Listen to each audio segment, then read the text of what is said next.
16절에서 27절까지 말씀입니다. 에스겔 3장 16절부터 27절까지 말씀 한 절씩 교독하겠습니다. 7일 후에 여호와의 말씀이 내게 임하여 이르시되 인자야, 내가 너를 이스라엘 족속의 파수꾼으로 세웠으니 너는 내 입의 말을 듣고 나를 대신하여 그들을 깨우치라. 가령 내가 악인에게 말하기를 너는 꼭 죽으리라 할 때에 내가 깨우치지 아니하거나 말로 악인에게 일러서 그의 악한 길을 떠나 생명을 구원하게 하지 아니하면 그 악인은 그의 죄악 중에서 죽으려니와 내가 그의 핏값을 내 손에서 찾을 것이고 내가 악인을 깨우치되 그가 그의 악한 마음과 악한 행위에서 돌이키지 아니하면 그는 그의 죄악 중에서 죽으려니와 너는 내 생명을 보존하리라.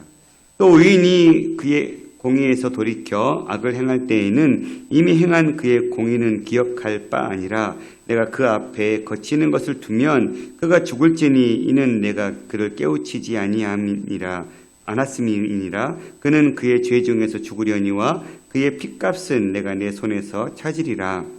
그러나 내가 그 의인을 깨우쳐 범죄하지 아니하게 하므로 그가 범죄하지 아니하면 정령 살리니 이는 깨우침을 받음이며 너도 내 영혼을 보존하리라.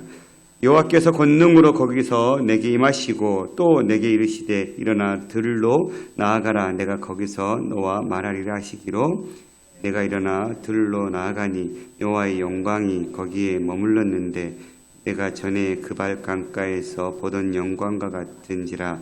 내가 곧 엎드리니 주의 영이 내게 임하사 나를 일으켜 내 발로 세우시고 내게 말씀하여 이르시되 너는 가서 내 집에 들어가 문을 닫으라. 너 인자야, 보라, 무리가 내 위에 줄을 놓아 너를 동여 매리니 내가 그들 가운데서 나오지 못할 것이라. 내가 내 혀를 내 입 천장에 붙게 하여 내가 말 못하는 자가 되어 그들을 꾸짖는 자가 되지 못하게 하리니 그들은 패역한 족속임이니라. 그러나 내가 너와 말할 때에 내 입을 열리니 너는 그들에게 이르시기를 주 여호와의 말씀이 이러하시다 하라.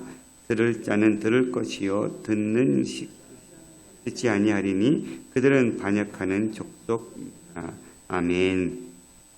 계속해서 에스겔의 소명에 관련된 말씀인데 오늘은 그 소명 가운데 특별히 파수꾼으로 세우시는 이 촉패라는 파수꾼이라는 단어가 망보다 내다보다 이런 단어거든요. 그러니까 높은 망대 위에서 적군이 쳐들어오는지 쳐들어오지 않는지 보초서는 망보고 내다보는 사람이 파수꾼이거든요. 에스겔은 그 파수꾼의 사명, 백성들이 지금 어떤 삶을 살고 있는지 내다봐야 되고 백성들의 삶 가운데 고치고 바꿔야 될 것들이 있다면 고치고 바꾸라고 선포하고 안내해야 될 그런 사명을 받게 되는 7일 후에 이 7일은 물리적인 7일이라는 단어도 있지만 완전수 7일 그래서 때가 되어서 여호와의 말씀이 또 그에게 임하셨다 이렇게도 해석할 수 있을 것 같습니다. 인자야, 내가 너를 이스라엘 족속의 파수꾼으로 세웠다. 그래서 너는 내 입의 말을 듣고 나를 대신하여 그들을 깨우치라. 계속해서 우리가 1장부터 봤지만 에스겔은 철저하게 하나님으로부터 음성을 듣죠. 그리고 계속해서 하나님께서 에스겔을 이렇게 세우시면서 그 사역을 감당하라고 말씀해 주신 것들을 깨달을 수 있습니다. 너는 내 입의 말을 듣고 나를 대신해서 그들을 깨우치라. 나를 대신해서 하나님을 대신해서 에스겔은 백성을 일깨워야 하는 파수꾼의 사명을 부여받은 것이죠. 그 사명의 예를 들고 있는데 18절부터 가령 내가 악인에게 말하기를 너는 꼭 죽으리라 할 때에 그 악인의 죄로 인해서 하나님께서 그 죄에 대한 심판을 선언할 때 네가 깨우치지 아니하거나 말로 악인에게 일러서 그 악한 길을 떠나 생명을 구원하게 하지 않으면 그 악인은 그의 죄악 중에서 죽으려니와 내가 그의 핏값을 네 손에서 찾을 것이다. 그러니까 악인의 예를 들면서 그 악인이 그 자기의 악한 일 때문에 심판당할 수 없을 그때에 네가 가서 내 대신 가서 그것이 얼마나 악한 일인지를 이야기해라. 그런데 그가 그 악한 길을 떠나서 생명을 구원하게 하지 아니하면 그 아기는 그 죄악 중에 죽을 것이다. 그리고 그의 그 핏값은 누구에게 찾는다라는 거예요? 그 파수꾼의 사명을 감당하지 않는 에스겔리한테 묻겠다라는 거예요. 또 네가 악인을 깨우치되 그가 그의 악한 마음과 악한 행위에서 돌이키지 아니하면 악인에게 파수꾼의 사명으로서 하나님의 뜻을 선포했어요. 선포했는데 그 악인은 듣지 않고 도리어 그 악한 길을 계속해서 나갈 때 그는 그의 죄악 중에서 죽으려니와 너는 내 생명을 보존하리라.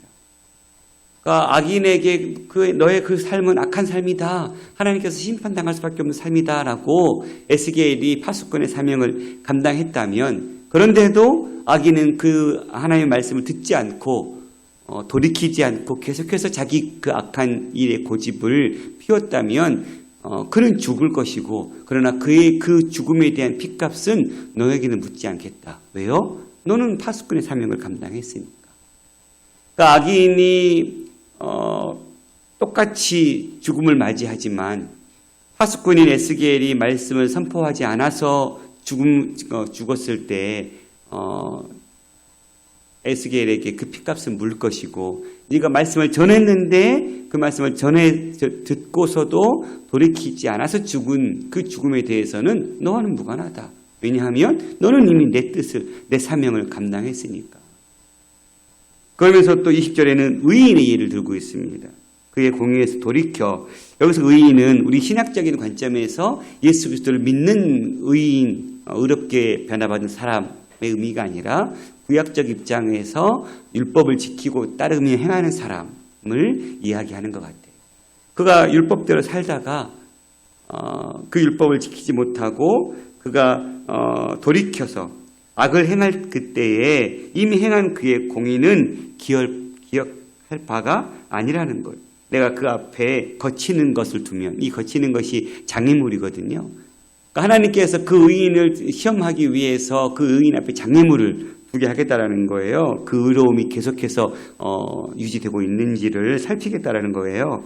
그럴 때 내가 그 앞에서 거치는 것을 두었을 때 그가 죽을지니 이는 내가 그를 깨우치지 않았음이라. 그는 그의 죄 중에 죽으려니와 그의 핏값은 내 손에서 찾았겠다. 의인이 하나님의 말씀대로 율법대로 살아가고 있었던 그 사람, 그를 의인이라고 평가한다면 그렇게 하나님의 뜻에 따라 말씀 율법을 지키면서 살아갔던 그 사람에게 하나님께서 새로운 장애물, 그가 넘어질 수밖에 없게 걸림돌이 되게 했던 그 장애물을 두었을 때 그는 그 장애물로 인해서 그것이 장애물인지 깨닫지 못하고 그것이 하나님께서 너를 시험하기 위한 테스트야. 이걸 네가 알려주지 아니하면 그는 그 장애물 때문에 죽을 텐데 그 죄값은 네 손에서 찾겠다. 그러나 내가 그 의인을 깨우쳐서 범죄하게 아니하게 함으로 그러니까 그것은 하나님의 장애물입니다. 그걸 너희가 이겨내야 됩니다.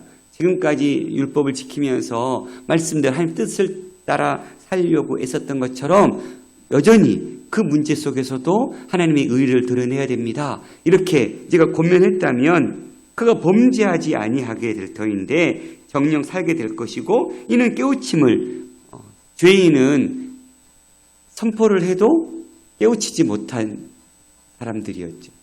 선지자가 파수꾼의 사명을 감당했지만 그 선지자의 말을 듣지 않았던 사람들은 죄인이라면 의인은 그 파수꾼의 말에 듣고 자기 행동을 돌이키고 그 앞에 놓여져 있는 그 어려움, 장애물들을 그것이 장애물임을 알고 하나님을 의지하면서 넘어가고 있는 그 상황들이 그려지시죠. 그랬을 때 너도 네 영혼을 보존할 것이다. 그러니까 에스겔 앞에는 죄인과 의인들이 동시에 존재하고 있어요. 그러나 죄인이든 의인이든 그것이 상관없이 그들에게 하나님의 뜻을 선포해야 하고 그리고는 에스겔의 사명은 선포하는 것에서 그치는 거예요. 그 선포했는데 죄인이 안 돌이켰다고 돌이키지 않았다고 그 돌이키지 않은 것에 대한 죄를 에스겔에 묻거나 또 또 의인에게 선포를 안 해서 그가 돌이키지 못하고 죄인의 삶을 살게 되면 그가 의인이었지만 에스겔에게 그 빚값을 묻겠다고 하나님은 그만큼 파수꾼의 사명이 얼마나 중차대한지를 이야기해 주고 있어요. 네가 선포해서 네 선포한 그 선포의 말씀대로 사람들의 형편이 달라질 것이다. 그래서 네가 죄인들에게는 그 죄를 돌이키라고 내 말씀을 선포하고, 그러나 돌이키지 않는 것에 대해서는 그 죄인에게 내가 묻겠다. 또 의인들에게는 계속해서 그 의인의 삶을 살도록 네가 선포해야 되는데 선포의 그 말씀대로 의인이 계속 그 삶을 살면 좋겠지만 네가 선포하지 않음으로 인해서 죄인의 길을 선다면 그 죄값은 너에게 묻겠다라고 이야기해 주는, 결국은 그 파수꾼의 사명으로서 하나님의 뜻을 선포하고 어떤 길이 바른 길인지를 백성들에게 내다보면서 알려주는 이 귀한 사명을 내가 잘 감당하라는 것입니다. 그런데 아이러니하게도 여호와께서 22절에 보면 권능으로 거기서 내게 임하시고 또 내게 이르시되 일어나 들로 가라. 그리고 거기서 너와 말하기라 하시기로 들로 나갔더니 여호와의 영광이 거기 또 머물렀어요. 1장과 2장에서도 하나님의 영광의 광채, 큰 우리와 같은 소리들, 바퀴와 같은 그 세상적인 언어로 표현할 수 없는 하나님의 그 위대하심들을 그가 봤잖아요. 그 영광과 같은 그 은혜들을 또 보고 그가 엎드렸어요. 그런데 주의 영이 내게 임하사 나를 일으켜 내 발로 세우셨고, 이거는 계속 반복된 이야기들이죠. 그리고 내게 말씀하여 이르시되 너는 가서 내 집에 들어가 문을 닫으라. 아니 지금 파수꾼으로 사명을 하나님께서 에스겔에 주셨고, 네가 이 파수꾼의 사명을 감당하려면 어디에 있어야 돼요? 망대 위에 서 있어야 되죠. 백성들의 형편을 다 살피고 그들이 어떤 죄를 저지르고 있는지, 어떤 길로 가고 있는지를 보고 바른 길을 가라고 얘기해 줘야 되는데 도리어 네 집으로 들어가라는 거예요. 그리고는 뭐 하는 거예요? 문을 닫아버리라는 거예요. 너 인자야 보라, 무리가 내 위에 줄을 놓아 너를 동요매리니 내가 그들 가운데 나오지 못할 것이다. 우리가 2장에서 봤듯이 네가 가는 그 길은 평탄한 길이 아닌 것을 이미 하나님은 얘기해 주셨죠. 너의 말에 너를 환영하는 백성들도 아니고 너의 말에 귀를 기울인 백성들도 아님을 이미 말씀해 주셨는데, 동일하게 에스겔이 그 파수꾼의 사명을 감당할 때 그는 도리어 그 에스겔을 동요맬 것이다. 즉 너의 파수꾼의 사명은 녹록지 않을 것이다 라는 이야기죠. 그러면서 동일하게 내가 내 혀를 내 입천장에 붙게 하여 내가 말 못하는 자가 되게 되어서 그들을 꾸짖는 자가 되지 못하게 하리니 그들은 패역한 족속이니라. 아이러니하게 하나님은 에스겔에게 너는 파수꾼이야. 파수꾼으로서 죄인들에게, 의인들에게 바른 삶을 네가 알려줘야 돼, 가르쳐줘야 돼. 그런데 도리어 파수꾼의 사명을 감당할 에스겔에게 너는 네 집에 들어가서 문을 닫아라. 그리고 너가 파수꾼의 사명을 감당할 때 도리어 백성들은 너를 올가맬 것이다. 그리고는 정작 그 백성들에게 바른 하나님의 뜻을 선포해야 될 때 에스겔의 입천장을 붙게 해서, 혀를 그 입천장에 붙게 해서 말 못한 자가 되게 해버리면 어떻게 파수꾼의 사명을 감당해요?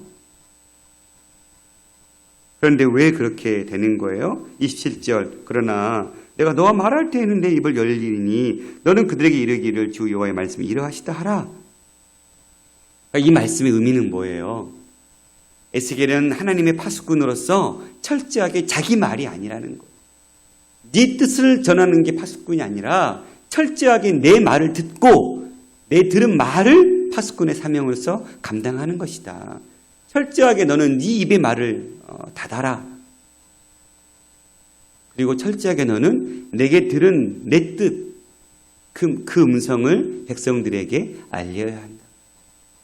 결코 내가 하지 않은 말, 내가 너에게 알려주지 않은 말을 백성에게 알릴 필요 없다라는 의미이겠죠.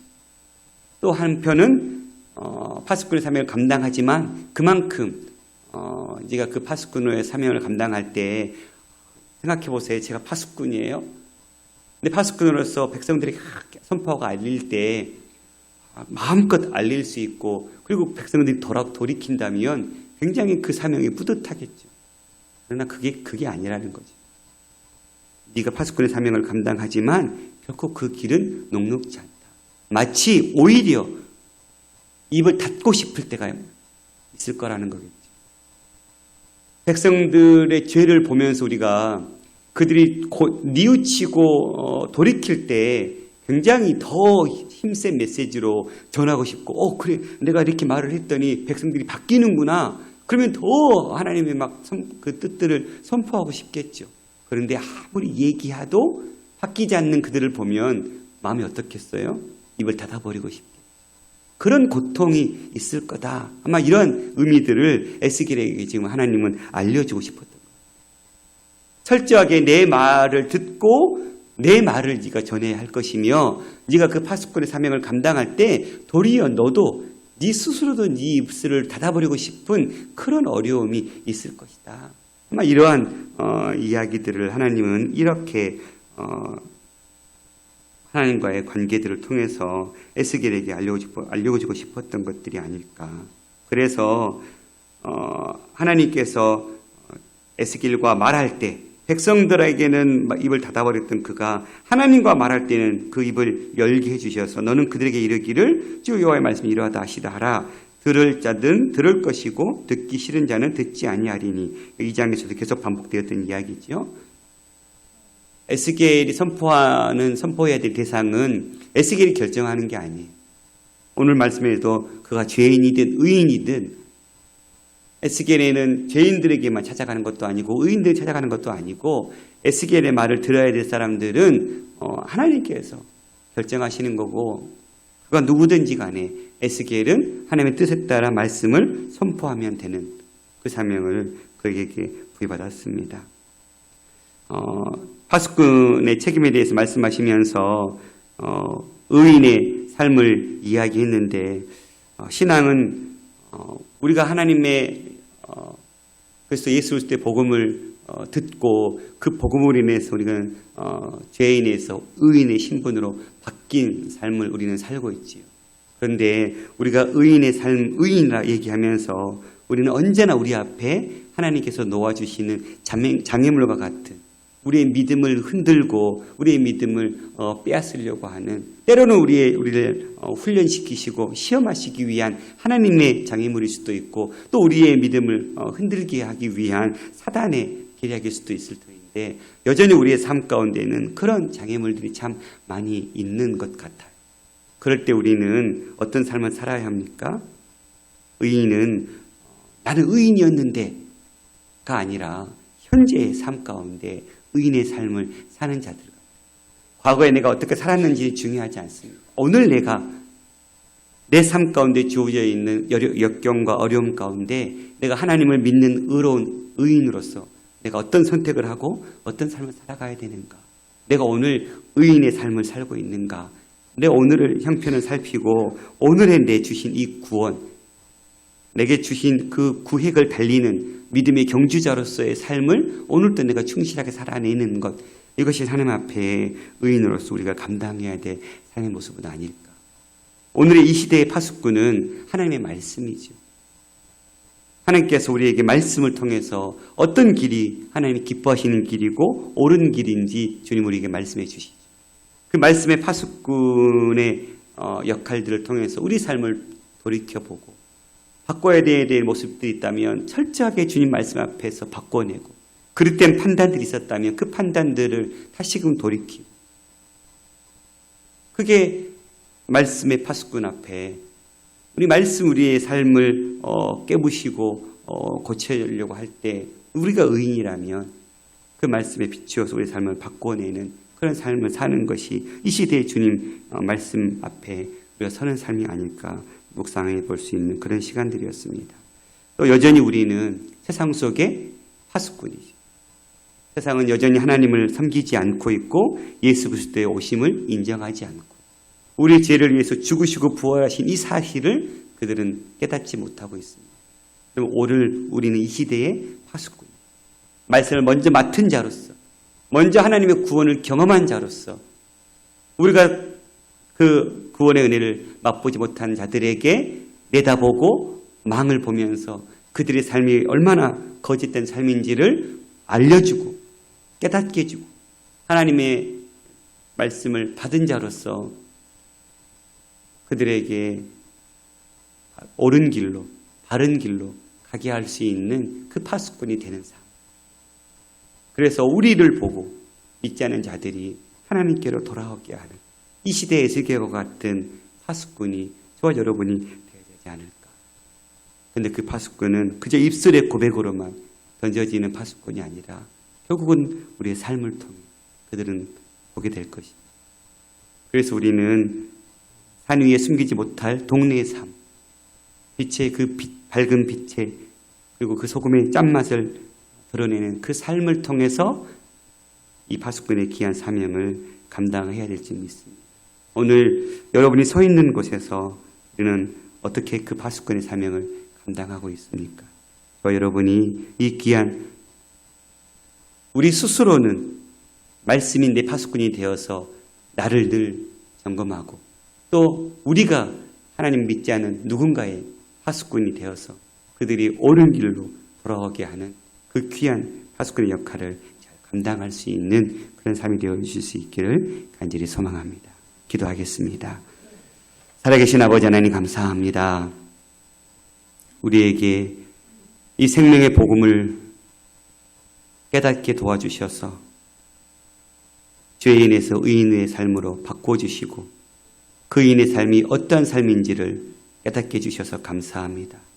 늘 우리의 삶 가운데 하나님의 복음을 듣고 깨달은 자로서 하나님이 기뻐하시는 그 의로운 삶을 철저하게 살아내는 저희들이 되게 도와주옵소서. 말씀을 파수꾼으로 삼아서 말씀이 내게 알려주시고 깨닫게 해주실 때 내 죄악된 모습들은 벗어던지게 하여 주시옵시며 내 앞에 놓여져 있는 수많은 유혹과 역경들은 또 그 말씀에 빗대어 승리하며 이겨낼 수 있는 자가 되게 도와주시옵시며 이 시대에 하나님 내가 또한 하나님의 파수꾼이 되어서 여전히 하나님의 말씀 앞에 돌이키지 못하고 있는 수많은 죄인들에게 하나님 그들의 삶이 얼마나 주님 보시기 악한 길을 떠나고 있는 삶인지를 말씀해주고 보여주고 깨닫게 도와주셔서 하나님 그들이 하나님께 돌아오게 하는 귀한 파수꾼의 사명을 감당하는 저희들이 되게 하여 주시옵소서. 오늘도 주님 3일째 단기 선교의 사역들이 시작될 터인데 주님 그들이 어떻게 지내고 있는지 카톡 하나도 전화 한 통도 받지 못하고 있습니다. 그러나 주님께서 그들을 그곳에 보내셨고 주의 사명, 그 복음의 사명 감당하기 위해 하나님 그 길을 걷게 하신 줄 믿사오니 주여 불꽃 같은 눈동자로 지켜 보호해 주시고 시간 성령의 충만한 은혜로 붙들어 주셔서 새 생명의 소생케 되는 놀라운 역사가 그 땅에 일어나게 하여 주옵소서.